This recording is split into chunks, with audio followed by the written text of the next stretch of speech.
Hello दोस्तों, स्वागत है आपका आज के हमारी नई वीडियो में। आज हम इंडियन पॉलिटी का एक टॉपिक प्रस्तावना यानी कि प्रीएम्बल को डिटेली एनालिसिस करेंगे। ठीक है, और वीडियो के अंत में हमने कुछ क्वेश्चन आंसर भी रखे हैं, तो वीडियो को अंत तक पूरा देखना है। और उम्मीद है दोस्तों आपको वीडियो पसंद आएगा, तो हमारे चैनल को सब्सक्राइब ज़रूर करें। तो चलिए दोस्तों शुरू करते हैं। सबसे पहले देखते हैं हमारी जो प्रस्तावना है, ये प्रस्तावना आखिरकार ली कहाँ से गई है। ठीक है, तो प्रस्तावना का जो प्रावधान है वो अमेरिका से लिया गया है, और जो प्रस्तावना की भाषा है वो ऑस्ट्रेलिया या यूएनओ चार्टर से ली गई है। इसके बाद हम देखते हैं कि जो हमारी प्रस्तावना है उस प्रस्तावना का आधार क्या है। तो प्रस्तावना का आधार है उद्देश्य प्रस्ताव। उद्देश्य प्रस्ताव क्या है? उद्देश्य प्रस्ताव 13 दिसंबर 1946 को जो पंडित जवाहरलाल नेहरू है उन्होंने संविधान सभा में एक उद्देश्य प्रस्ताव रखा था। ठीक है, लेकिन उस समय एम आर जयकर और अम्बेडकर ने उसे पारित नहीं होने दिया और उसका विरोध किया। ठीक, इसके बाद 22 जनवरी 1947 को उद्देश्य प्रस्ताव को स्वीकार कर लिया गया। ठीक है, और जो उद्देश्य प्रस्ताव है उस पर ही हमारी प्रस्तावना आधारित है। ठीक, इसीलिए प्रस्तावना को उद्देशिका भी कहा जाता है। इसके बाद देखते हैं दोस्तों, जो हमारी प्रस्तावना है उससे संबंधित कुछ वाद हुए थे। ठीक है, तो सबसे पहला वाद हुआ था बेरुबारी वाद। ठीक है, बेरुबारी वाद, इसके अंतर्गत प्रस्तावना को संविधान का भाग नहीं माना गया। इसके बाद हुआ था गोलकनाथ बनाम पंजाब राज्यवाद, जो हुआ था 1967 में, और इस वाद में जो हमारी प्रस्तावना है उसे संविधान की आत्मा कहा गया। उसके बाद वाद है केशवानंद भारती बनाम केरल राज्यवाद, ये हुआ था 1973 में।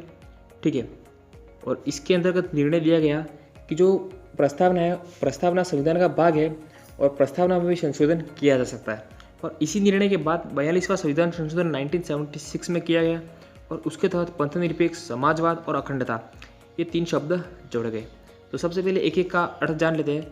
पहला शब्द है पंथनिरपेक्ष। दोस्तों, पंथनिरपेक्ष राज्य से अर्थ है कि राज्य का कोई धर्म नहीं है, और राज्य है वो किसी भी धर्म को बढ़ावा नहीं देगा, और राज्य के लिए सभी धर्म एक समान है। ठीक है, ये पहला है पंथनिरपेक्ष। अगला है समाजवाद।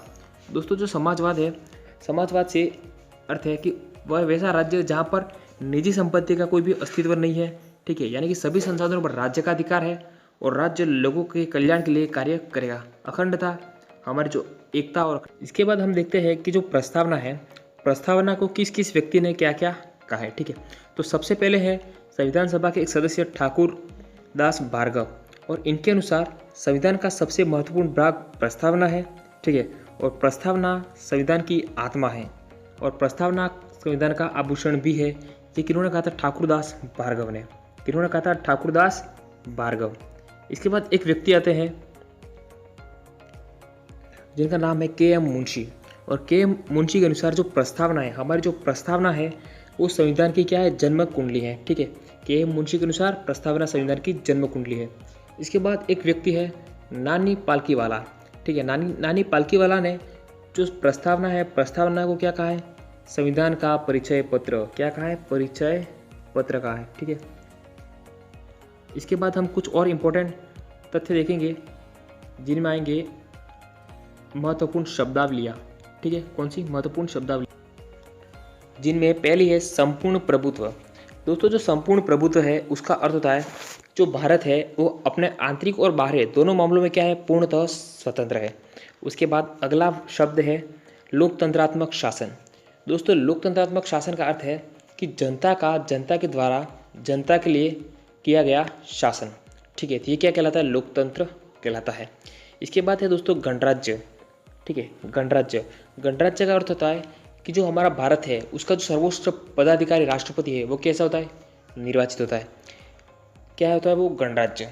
ठीक है, और जो हमारा भारत गणराज्य है उसका जो प्रमाण हमें कहाँ से मिलता है? तो वो हमें प्रस्तावना से ही मिलता है। ठीक है, इसके बाद दोस्तों देखते हैं कि हमारे जो उद्देशिका यानी कि प्रस्तावना है वो शुरू होती है हम भारत के लोग। ठीक है, तो हम भारत के लोग से क्या पता चलता है?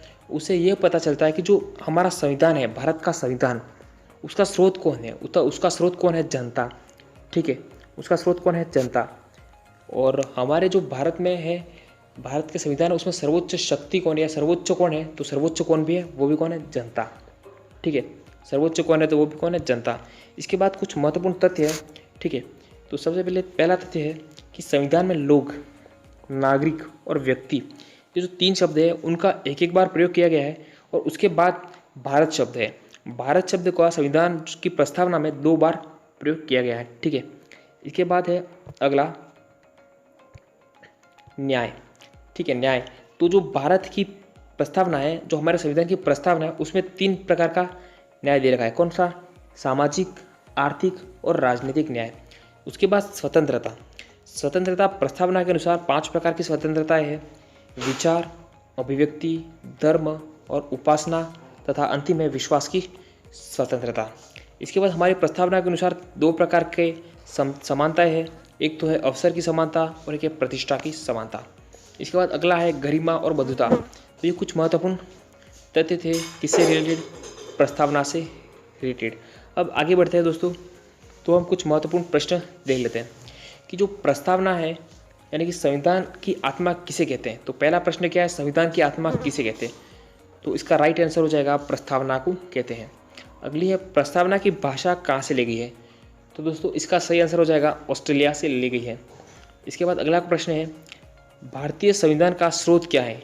तो भारतीय संविधान का स्रोत क्या है? तो वो कौन है? जनता। भारतीय संविधान का स्रोत क्या है? जनता, ठीक है। और संविधान का प्रतिबिंब किसे कहा जाता है?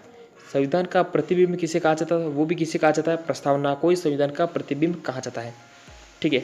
अगला है केशवानंद भारती बनाम केरल राज्यवाद में निर्णय क्या दिया गया। तो उसमें निर्णय दिया गया था कि जो प्रस्तावना है वो संविधान का भाग है, लेकिन उसमें भी संशोधन किया जा सकता है, ठीक है। तो दोस्तों आपको हमारा वीडियो कैसा लगा हमें कमेंट करके ज़रूर बताएं, और अगर वीडियो अच्छा लगा हो तो चैनल को सब्सक्राइब और शेयर ज़रूर करें। तो मिलते हैं अगले वीडियो में, तब तक के लिए